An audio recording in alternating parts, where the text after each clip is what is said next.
What's up guys, welcome to Munchkins Gaming, where we take your gaming to the next level. This is Munchkins logging in to bring you another Dissidia Final Fantasy Opera Omnia video, and welcome back to another Should You Pull video where I give you my opinions for upcoming banners coming to the global version of the game. In today's video is going to be on 9's event banner, which of course features his 1535 and his EX weapon alongside with his LD weapon as well. You still have the chance to grab Noctis's burst weapon on this banner, and the other characters that are featured here are going to be Barret and Fujin. Now before we do start, like and subscribe because it does help this channel to grow guys, and I really do appreciate all the support that you guys give me. Now without further ado, let's start this video. Now let's take a look at 9's abilities with all the passives included. His first ability is called Primal Roar, which will have a total of 5 uses. This basically will increase his own Brave by 150% of his attack before doing the Brave attack. This is going to do a 4-hit AoE range Brave plus AoE HP attack and will increase the Brave damage when attacking a single target, and will have a 180% max Brave overflow limit. This will grant him 1 stack of Wild Roar while attacking a single target, and 2 stacks if attacking 2 or more targets for 8 turns. This will also grant him the Wild Guard buff for 8 turns. However, this will be a split HP damage. Now, Wild Roar will be a stacking buff going from 1 to 5. This will raise his max Brave and attack by 10% per level. And the max Brave will actually start at 20%, as well as the speed will also be at 20%. However, the speed will not increase per level. Now as for Wild Guard, this basically nullifies the Brave damage dealt by 50% of the HP damage dealt with using Primal Roar. He will also have access to a jump and high jump, basically replacing his Brave attack and his HP attack. Now this is only available while Wild Roar is active. Now jump basically will increase the party's Brave by 50% of his attack before doing the attacking, which will be a 3-hit AoE range Brave attack. This will increase the Brave damage dealt when there's only a single target and will have a low action delay. High Jump will be a 2-hit AoE range Brave plus single target HP attack. The Brave damage will increase when attacking a single target as well as having a 20% splash damage. Now his second ability is called Whirling Lance. This will have 7 total uses and is going to do a 6-hit AoE range Brave plus single target HP attack, and will have a 150% max Brave overflow limit. This will recover his own his own HP by 50% of the HP damage dealt, with a limit of 30% of his max HP. He will share the excess HP recovered amongst all allies, limiting it to 30% of their max HP as well. Now this will grant 1 stack of Wild Roar when attacking a single target, as well as having 2 stacks if attacking 2 or more target. Now this will increase the Brave damage dealt when attacking a single target as well. Now you will have access to the plus variant of Whirling Lance while Wild Roar is at 5 stacks. This will just grant it additional 50% splash damage. Now let's move on to his EX ability Laser Lance, which is going to be a 3-hit AoE range Brave plus single target HP attack that is delivered 3 times. This will increase the Brave damage dealt when there's attacking only a single target, will have a 120% max Brave overflow limit, as well as 20% splash damage to non-targets, and will recover his own HP by 50% of the total HP damage dealt, with a limit of 30%. This will grant him Wild Lancer buff, and this will also have a slow recast speed. Now Wild Lancer will increase his attack and Stolen Brave overflow by 20%, and the effects of the Stolen Brave will actually increase to 40% when there are 2 or more enemies. Now at 1 out of 3 limit break, this will increase the Brave damage dealt by his EX ability, and at 2 out of 3, Wild Lancer duration will increase by 3 additional turns, and at 3 out of 3 it will increase its recast speed. Now if you do decide to realize this weapon at 0 out of 3 when using Laser Lancer, this will increase its potency by 90% as well as increasing its Stolen Brave overflow up to 150% of his max brave, and the HP recovery effect is now extended to the entire party. At 1 out of 3, this will raise the party's max brave and attack by 40%. And at 2 out of 3, when the quest starts, he will grant himself 3 levels of Wild Roar for 6 turns and 9 turns of Wild Lancer. His first turn will not consume any ability count as well. Now finally, at 3 out of 3, when you're using the Laser Lance, this will now increase its brave hits to 6, increasing its brave potency as well as increasing his own brave base based on 20% of the HP damage dealt after the first and second HP attack. Now while Wild Lancer is active, his jump will change to the plus variant, basically increasing the party's brave by 70% of his attack before doing the brave hits, increasing its total brave hits to 4, and increasing its brave damage dealt when attacking a single target, and will also have a low action delay.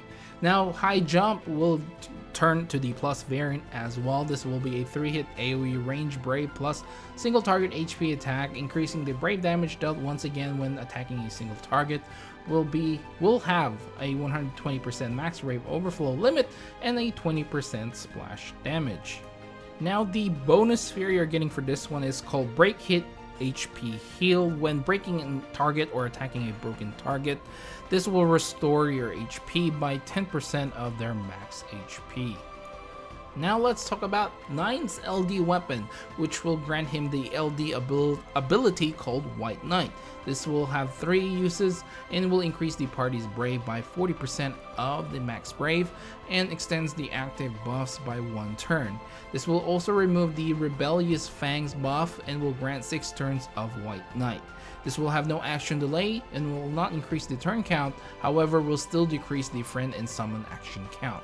Now while White Knight is active, this will nullify the HP damage received from HP attacks. This will become a Rebellious Fangs for 3 turns after taking an HP damage hit. Now White Knight will increase the party's attack by 20% and the Stolen Brave overflow by 10%. Now when this changes to Rebellious Fangs, this will increase the attack by 40% and the Stolen overflow by 30%. Now at 1 out of 3 limit break, this will increase his attack by 20% as well as increasing the brave gain based on the max brave by a 10%. At 2 out of 3, this will again raise his attack and the Rebellious Fangs duration will increase to 3 additional turns. At 3 out of 3, this again will raise his attack by 20% and will give him 1 extra usage of his LD ability. Alright guys, so after hearing all this information regarding 9's abilities with all the passives included, as well as his EX and EX Plus and his LD weapon, how much should you be investing on 9 if you want to use him moving forward? Now, in all honesty, while some of you may be able to argue that 2 out of 3 is enough for 9, I highly really recommend going 3 out of 3 with him. And the main reason is the number of increase in brave hits. Now remember, this is going to be delivered 3 times, so this is immensely and very substantial increase in brave damage and brave shaving and overall HP damage as well. So highly recommend going 3 out of 3 with him if you do plan to use him moving forward. Now that's not the only reason why you actually want 3 out of 3. Of course, the longevity argument is back with a better jump and better high jump. The plus variants of these are much better than their non-plus variant. Now jump plus gives you that extra 70% brave battery based on his attack before he does any brave hits, so that's a brave battery to everyone.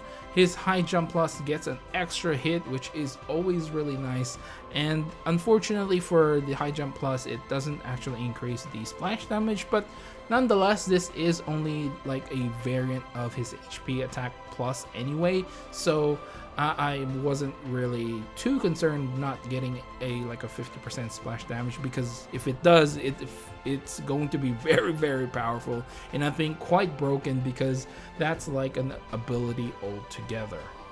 Now, the one very unique thing that I found with 9 is, if you look at previous LD weapons and LD abilities, older LD abilities actually did damage, but 9 sort of acts like a additional ability. It will have no action delay, basically increasing everyone's brave, but I guess the biggest difference is the ability to actually nullify any HP damage. And let's not forget, this actually lasts for 6 turns compared to Beatrix's 1, so this acts like sort of the same thing, and this one acts longer and will change to the Rebellious Fangs after you take that HP hit, and of course increasing the overall buffs that you get with that. So to me, 9 sort of acts like an off tank, just like Beatrix does. Beatrix has buffs that are very defensive, that will help the entire party, and the same thing can be said for 9. So in terms of comparison, I think that it's a very good comparison to make. However, I do like 9's kit a little bit more because of White Knight actually lasting for 6 turns rather than just the 1 turn for Beatrix. So a big factor there. So if you're looking for an off tank, I think 9 is a very good character to pick up. Alright guys, so we're finally at the end of this video, and the final question remains is, should you pull? Honestly guys, even though I myself will be pulling on this banner, I think this is a pretty skippable or passable banner. And why do I say that? Well, Arden is just around the corner. If you are lacking in gems to grab Arden's full entire kit, then this is a pretty skippable banner. To be honest, 9 has a very identical kind of abilities. Like I said, I just compared him to Beatrix, but at the same time, I can sort of compare him with Warrior of Light as well, with the reduced brave damage thanks to the shields, right? Obviously you can't, like, you know, they're not a mirror comparison, but nonetheless, if you already have those other characters and you really don't need a sort of like a support slash off tank anymore, this is a pretty skippable banner.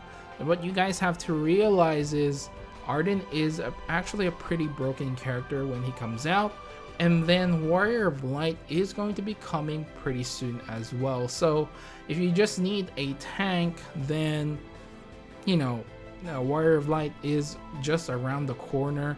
There are other tanks that are coming out as well. Let's not forget Bosch just came out, so if you already pulled for Bosch, I see less and less reason to actually pull on this banner. Kimari will be getting a rework as well. He's a tank. And then I guess it will have to be Warrior of Light after that. So there are quite a few tanks that are pretty decent and pretty good coming out. So I don't see 9 breaking any of those barriers. So while I do, like I said, I will be basically be pulling on this banner because he is a new character. There's a lot of weapons to grab. I may as well, but actually the main reason that I would have been pulling on this previously and using my gems is if I actually didn't get Noctis's Burst. That was one of my reasons to actually pull on this banner. If I didn't get Noctis's Burst, I would have been pulling on this banner. And the same thing with the Bosch banner. But since I already have Noctis's Burst, there's less reason for me to actually pull on this, except, you know, maybe trying to luck sack his entire kit with tickets. Definitely you can use your tickets, but if 9 is a favorite character, you know, I'm not stopping you from pulling. I say go ahead. If he's a favorite, he's definitely a very strong character. He's definitely going to help you with a lot of things. It's just that if you are pretty low on resources, there are much better characters down the line. So I guess that's always the case, but Arden, I think, is quite broken. So that is my opinion on this banner. Anyway guys, that is it for this video. Please do remember to click like and subscribe once again if you haven't already. It does help this channel, and I really do appreciate all the support that you guys give me. And like I said guys, I am trying to achieve the 5,000 gold subscriber by the end of the year. So if you can help me out get to that goal, please do so. And of course, I haven't been really concentrating on the like goals as well, since I haven't really seen an increase in likes as well on the videos. I didn't want to keep pushing on it, but if it does help guys, it really does. So would appreciate if you do. Also, leave down in the comments below if you are planning to pull on this banner, and let me know the reason why as well. Anyway, follow me on Facebook and on Twitter as well at Munchkins Gaming. This is Munchkins logging off. Thank you very much for watching, and I will see you guys in the next level.